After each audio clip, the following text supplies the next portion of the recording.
Welcome to another explainer. I am absolutely thrilled to have you here today. We are going to dive right into a fascinating topic, which is using a self-directed IRA to buy rental property, specifically in the Kansas City market.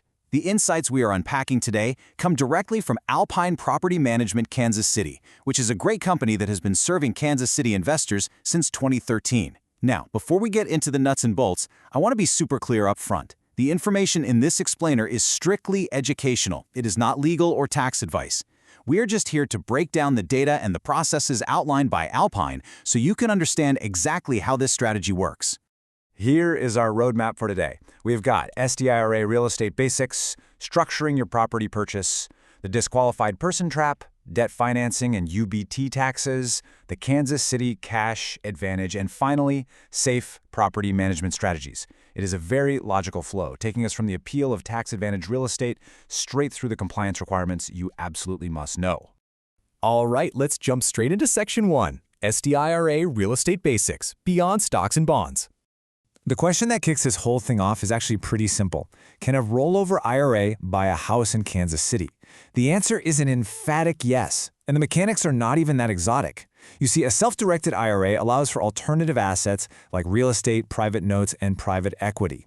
The key difference is just that a specialized custodian has to hold the legal title, not your standard discount brokerage. But here is the reality check. While buying the property is pretty straightforward, a first-time investor can accidentally blow up their entire tax shelter if they fail to understand the strict rules that follow the purchase. Moving right along to Section 2, structuring your property purchase, because the mechanics really do matter at closing. When your IRA actually goes to buy a rental, there are two primary structures you can use. You have got a direct custodian purchase and a checkbook control LLC. Now, the custodian does not pick the property or negotiate the price for you. You still do all of that. Their job is simply to hold legal title and move the funds based on your written direction. The checkbook control LLC structure, however, creates a much faster alternative where you, the IRA owner, act as the unpaid manager. When you compare the two side by side, the differences are pretty stark. In a direct custodian structure, the custodian is the one signing at closing based on your direction. It is slower because every single step routes through their review, making it a better fit if you are just making a single purchase.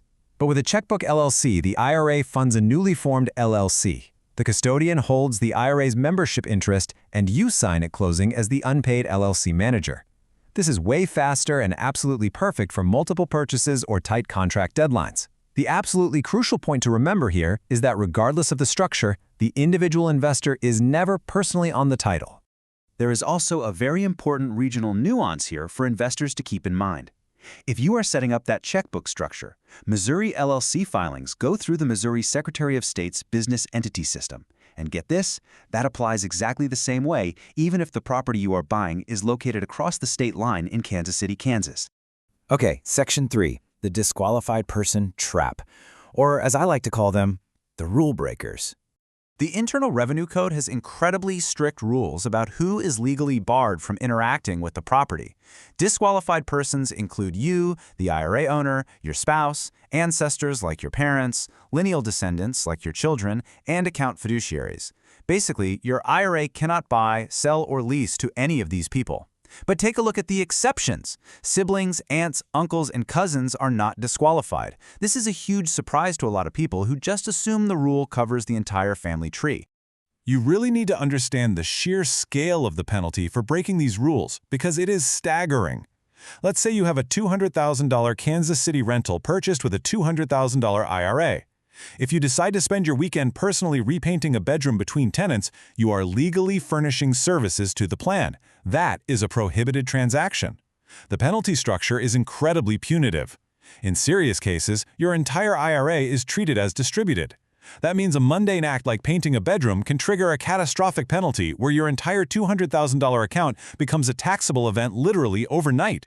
Section 4, debt financing and UBIT taxes, looking at the true cost of leverage. We need to shift gears a bit to the financial mechanics of using loans inside an IRA.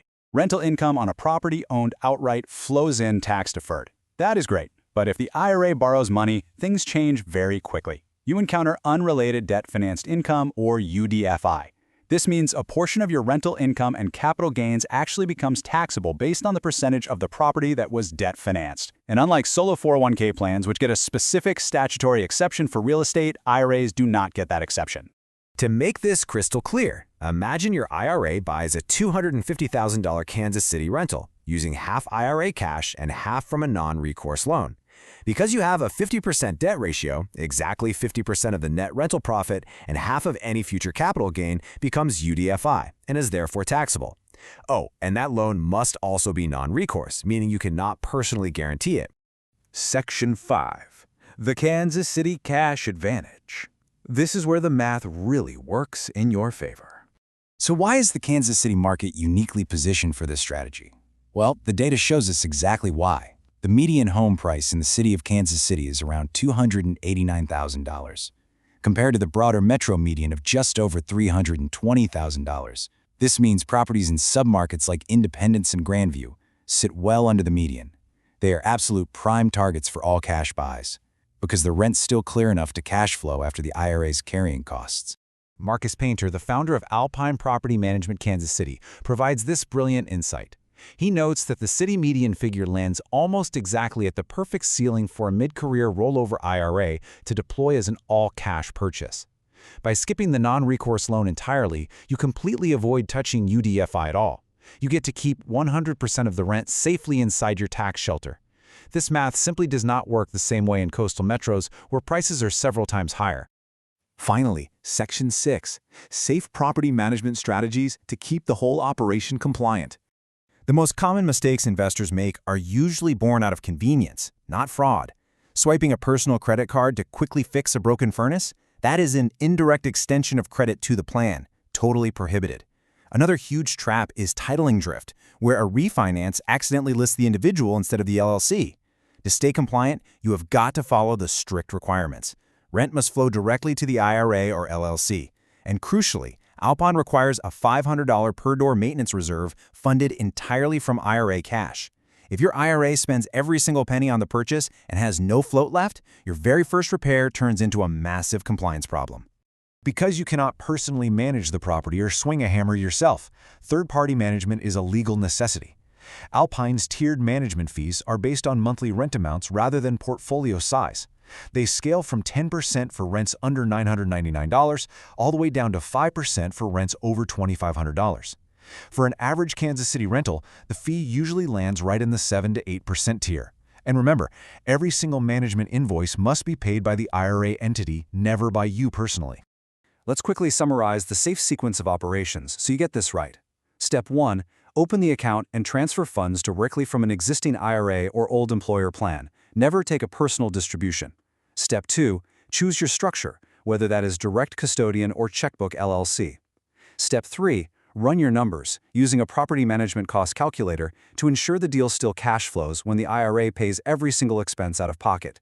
And Step 4. Ensure every closing document references the IRA or LLC. If you follow these steps, you will cleanly avoid the terrible trap of commingling funds.